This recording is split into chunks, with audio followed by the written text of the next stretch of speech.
இரவு நேரத்தில் சாப்பிடும்போது மனைவி கணவனிடம் கேட்டாள், நாம் இருவரில் யார் மிகவும் சந்தோஷமாக வாழ்கிறோம் என்று.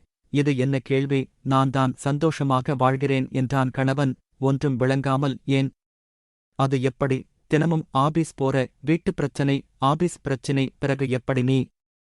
என்றாள் மனைவி. மனைவியின் கன்னத்தைத் தொட்டு, நான் உன்னை பார்க்கும் போதெல்லாம் எனக்கு சந்தோஷம்தான் என்றான். ஒன்றும் புரியாமல் திரு என்று முழித்தாள். ஏய் லூசு, நாளை சண்டே, உனக்கு எங்கு செல்ல ஆசையோ சென்று வா, இரவு வீட்டிற்கு வா, அப்போது சொல்கிறேன் என்றான்.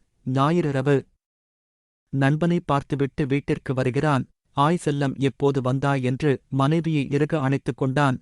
சொல்லு, இன்று என்ன செய்தாய், எங்கு போனாய் என்று கேட்டான். என் ஊருக்கு சென்றேன்.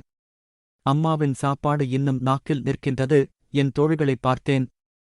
என் சகோதர சகோதரிகளைப் பார்த்தேன். அருமையான காதல் திரைப்படம் ஒன்று பார்த்தேன்.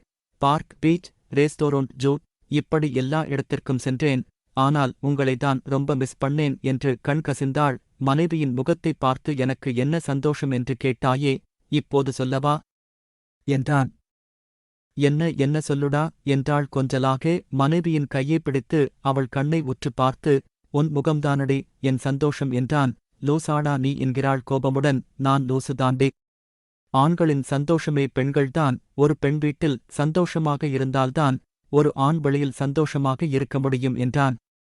வெட்கத்தில் போடா போட் என்றாள். பாரு கண்ணாடியில் என் மனைவியின் முகத்தைப் பாருப்பா, இதைவிட வேற என்னடி எனக்கு சந்தோஷம் என்றான்.